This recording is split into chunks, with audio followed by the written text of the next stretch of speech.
Okay, everyone. So now we will start the second chapter. The second chapter is about chemistry. Uh, and in the class, as we agreed, we are going to do some activities related to this chapter.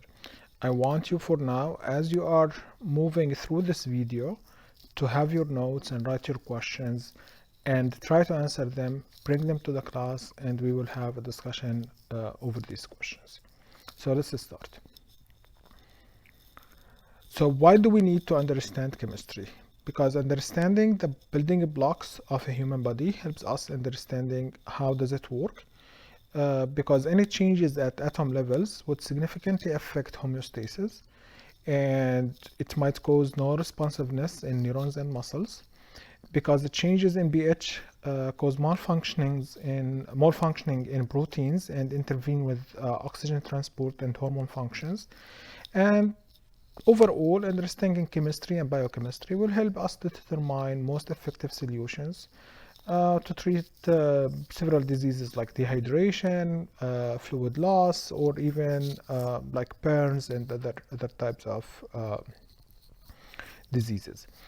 So let's start with the basic chemistry. This is one thing we need to understand is the matter. Matter is anything that occupies a space and has mass. It comes in forms of solids, gases, or liquids, like wood, air, and water. All are examples of matter. And matter is made out of elements. Elements are the substances that are distinguished from all other matter by fact that it cannot be created or broken down by ordinary chemical means. What does this mean? It means that the matter and beneath it we have like several levels of organizations. We have the matters, elements. Elements are basically made out of atoms. And the atom is made out of proton, neutron, and electron. And these are the things we are going to talk about soon. For matter and elements and atoms, we need to understand that bulk of our body is made out of several atoms. We are talking about oxygen, carbon, hydrogen, and nitrogen. These are, as you can see, forming over 95% of our body. Then there are 9 essential elements, and then there are 11 important elements in our body. For atoms, elements are composed of atoms. Atoms, we can define them as the smallest quantity of any element that retains the unique properties of the element. For example, an atom of hydrogen is a unit of hydrogen. That's the smallest amount of hydrogen that can exist. Usually we would refer to atoms by letters: H for hydrogen, O for oxygen, C for carbon.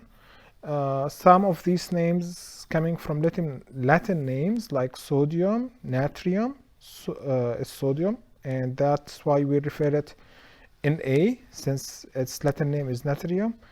Potassium, we refer it by K because its Latin name is kalium. So you need to know to be aware of these names and letters. For the atom structure, we said we have protons, neutrons, and electrons. Now the things about atoms and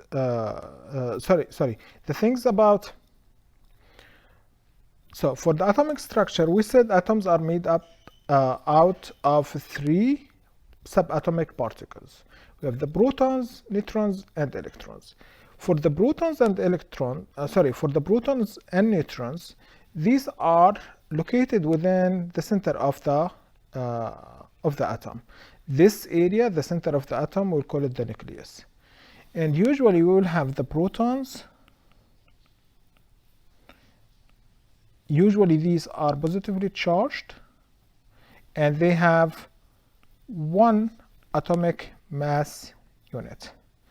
Whereas neutrons,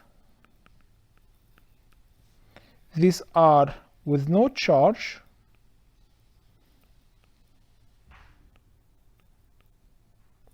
and also they have 1 atomic mass unit. So these, you can think of them the big guys, the neutron and proton. These are the big guys. That's why they are in the center of the atom, in the nucleus. On the other side, we have the electrons. Electrons are super tiny, as you can see, like 1 to 2000 atomic mass unit. Okay, so these are super tiny, but importantly, they are negatively charged. So they have a negative charge, and therefore they are kind of attracted to the protons. However, they can't go inside to the nucleus. Otherwise, like, it will be a nuclear explosion. So therefore, they are going to spin around the nucleus. Okay? They are going to rotate or spin or swim around the nucleus. They can't leave away because there is attraction force. And at the same time, they can't get inside. Like, these big guys will say, no, we are big, you don't come to us. Something like this. So for us now, we understand that the electrons are swimming in this cloud or spinning in this cloud. This is the area where the electrons are usually located, and they are always spinning around the nucleus. Now, since we mentioned this, we mentioned that there are the protons. These are positive charged protons, and there are the negative charged electrons. We will ignore the neutrons. We won't care so much about the neutrons, so we will ignore them. But for the protons and the electrons, since these are the positive charge and this is the negative charge, in most of the cases, like an atom in nature, it should have zero charge. Why? Because the positive and negative are going to cancel each other. Okay, so, and this means that usually number of protons equals the number of electrons. That is most of the time this is the case, at least for us for now. Later we will see it will change a little bit. But as a start, we will say that the number of protons equals the number of electrons, and this means that the atom, as long as it has equal numbers of protons and electrons, it has zero charge. There is no charge for the atom. Okay? Now, for the locations of these electrons around the nucleus. Now, as you can see, we have now here 4 different atoms. And as you can notice, each atom has a different number of electrons. These blue circles are electrons. So as you can see, this is hydrogen, this is helium, this is carbon, this is sodium. Each one of them has different number of electrons. And therefore, these electrons have a certain way to sit around the nucleus. So for now, as you can see here, we have different atoms: hydrogen, helium, carbon, and deuterium. Okay? So for now, as you can see here, we have 4 atoms, and each one of these atoms have a different number of electrons. These are the blue circles. Now, with the different numbers of electrons around each atom, it means there is a certain way of arranging these electrons. Usually these electrons will sit in like circles, or what they call them shells, electron shells. These electron shells represent energy levels. So based on the amount of energy each electron has, they will sit in certain levels. Okay? They will sit in certain levels. And here we can see that there is 1, 2 levels. Later we'll see there is a 3rd level even. Okay? But in nature there are up to 7 levels. So based on the amount of energy an electron has, it will sit in these levels. And usually the more energy it has, the far away will sit from the nucleus. Now, for us, we said we are going to care only about 3 levels. And these levels have like limited spaces. Let's think of it like this way. They have limited spaces. The first level can have up to 2 electrons. The first shell can hold up to 2 electrons. The second shell would hold up to 8 electrons. And the third shell, if there is like an atom with more than 10 electrons, like this atom has 10 electrons. Okay, 1, 2, 3, 4, 5, 6, 7, 8, 9, 10. Now, if there is, let's say, there is the sodium. Sodium has 11 electrons. Okay, let's say that we want to draw the location of these electrons around sodium. So it will be something like this. This is the nucleus. This is the first shell, just 2 electrons. This is the second shell. 1, 2, 3, 4, 5, 6, 7, 8, 9, 10. These are 8 electrons. 1, 2, 3, 4, 5, 6, 7, 8. Or actually, no, we did not want the last one. So these are 8 electrons. 2, 3, 4, 5, 6, 7, and 8. Right? Now we still have, for now, the total number of electrons are 10. We are missing 1. So the third one will go alone in a third level. So now we will have total number of 11 electrons. 2 in the first shell, 8 in the second shell, and 1 in the third shell. However, the third shell can hold up to 18 electrons. So we can think of there are an additional 17 empty spots in this shell. Okay?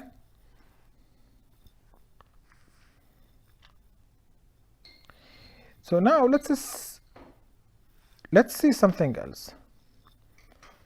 Let's see something else. Now, usually with the numbers of shells we have, let's assume this one has even more, third shell. Usually the outermost shell, like this one or this one, is called valence shell. The outer shell is usually the valence shell. Okay? And usually atoms would be stabilized if they have 8 electrons in their valence shell. Even if the valence shell is the third one, okay, and we said it has like 18 spots.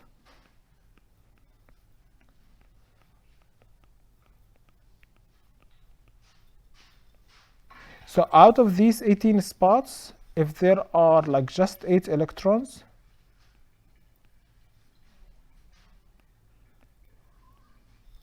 then this atom, we can think of it, it's a heavy atom.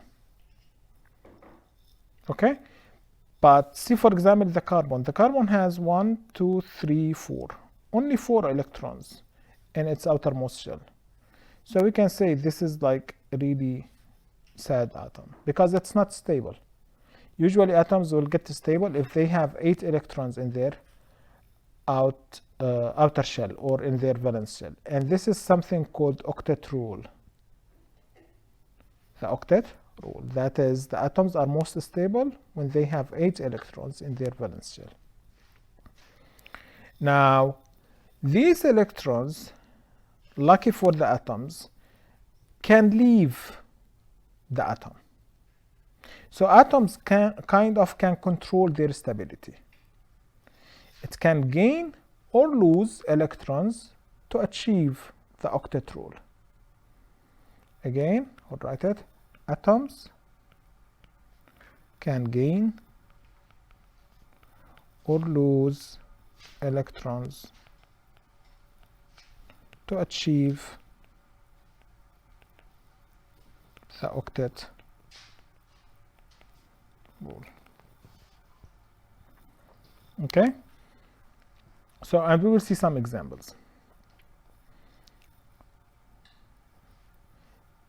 But before going to there, before looking at these examples, let's try to understand something.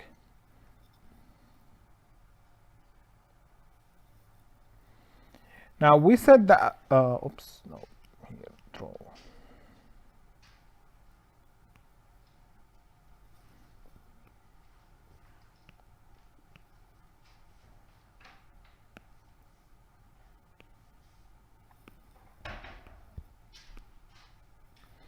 We said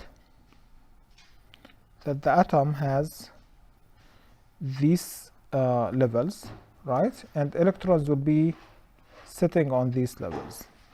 Also, we said that number of protons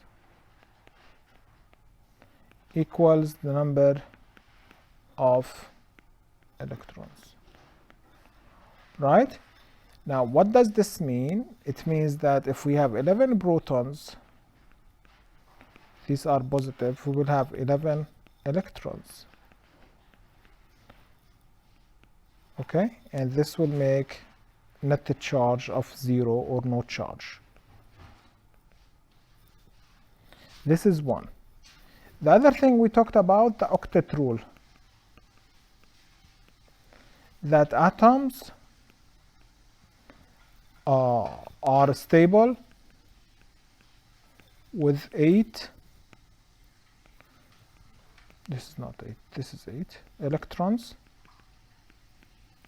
in their valence shell. Now let's go back to the sodium example. So this is the sodium. It has 11 electrons. So we need 3 levels. It's 1, 2, 1, 2, 3, 4, 5, 6, 7, 8. That's total of 10. And now we have 11 in the outer shell. Now, according to this octet rule, the sodium is super unhappy atom. Why? Because of this atom, like this, because of this electron. The sodium atom, like, is super mad, super angry. What the hell? Why you are sitting here? Go alone, you know, something like this. Think of it if you are alone in a swimming pool party, nobody is talking to you, definitely you won't be happy, right? So for this electron also, it's not only the sodium that is unhappy with it, even the electron itself is unhappy. So this electron most likely would decide to go away, just leave. If this electron leaves, then this valence shell will disappear, okay? And the new valence shell will be this one. And this valence shell, how many electrons does it have? It has 8. Right? So it has 8. So now this is like gone. Now this is 8. So this is not unhappy anymore. This is now really super happy atom, the sodium, since this is gone. So why it turned it to happy sodium? Because it fulfilled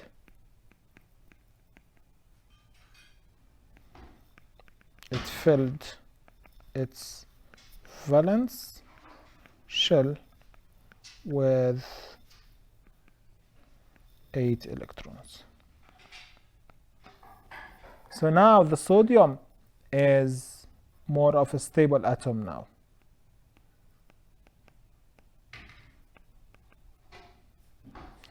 But let's remember again, we said we have 11 protons.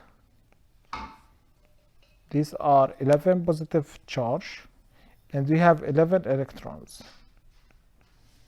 These are 11 negative charge. But actually now we don't have 11, we have 10 electrons. So the netted charge now is positive 1. So sodium would display a positive charge on its own. Why? Because the number of electrons is not as the number of protons.